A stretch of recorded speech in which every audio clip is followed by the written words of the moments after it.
কোনো ব্যক্তির প্রচুর পরিমাণ ঋণ থাকলে তার কি কোরবানি দেওয়া জায়েজ আছে? অপারগ হলে কি করা উচিত? আমার স্বামীর ব্যাংকে 50 লক্ষ টাকা লোন আছে, তিনি হজ করলে কি হজ কবুল হবে?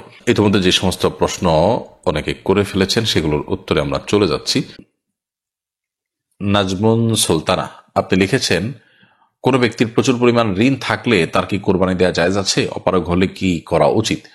প্রচুর পরিমাণে ঋণ যদি কারোর থাকে এবং ঋণের জন্য প্রেশার আছে ঋণ পরিশোধের জন্য, তাহলে সেক্ষেত্রে তার কোরবানি না দিয়ে ঋণ পরিশোধ করাকে অগ্রাধিকার দিতে হবে। তার জন্য ঋণ না দিয়ে কোরবানি দেওয়া জায়েজ নাই। আর যদি ব্যাপারটা এরকম হয় যে ঋণের যে দায়িত্ব সেটা তিনি আদায় করার জন্য কোনো সিস্টেমের মধ্যে তিনি আছেন, সেটা তিনি আদায় করবেন এবং কিস্তিতে দিয়ে যাচ্ছেন নিয়মিত, কোনো অবহেলা নেই, এবং সেটা এখনই দিয়ে ফেলতে হবে এরকম নয়, দায়নি মুআজ্জাল নয়, বরং সেটি সময় নেওয়া আছে, আপনি সেই হিসেবে দিচ্ছেন, তাহলে সেক্ষেত্রে আপনি অবশ্যই কোরবানি দিতে পারেন অন্য টাকা দিয়ে। তাহলে যে ঋণটা ধরুন আপনি ধার করেছেন, টাইম ওভার হয়ে গেছে, পাওনাদারের প্রেশার আছে কিন্তু আপনি দিচ্ছেন না, ঘোরাচ্ছেন, এরকম যদি হয় তাহলে সেক্ষেত্রে সেটার কথা ভিন্ন।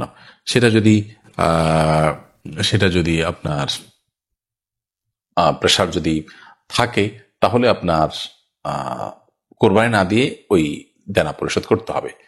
জায়ের আহমদ আপনি লিখেছেন, আমার স্বামীর ব্যাংকে 50 লক্ষ টাকা লোন আছে, তিনি হজ করলে কি হজ কবুল হবে?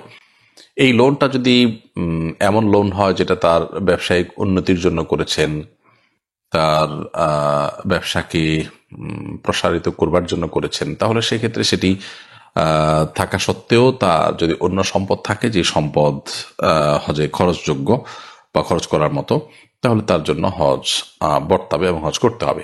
অনেক সময় আমাদের ব্যবসা বাণিজ্যকে সম্প্রসারিত করবার জন্য এবং বৃদ্ধি করবার জন্য আমরা অনেকে লোন নিয়ে থাকি ব্যাংক ইত্যাদি থেকে। তো সে সমস্ত লোন দেখা যায় কিস্তিতে পরিশোধযোগ্য, আমরা সেটা দিচ্ছি, একটা সিস্টেমের মধ্যে আছে।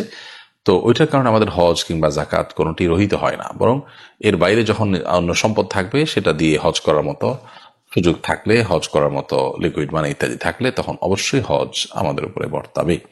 কোরআন হাদিসের জ্ঞানের এই অনুষ্ঠানটি অন্যদের দেখবার সুবিধার্থে শেয়ার করতে ভুলবেন না।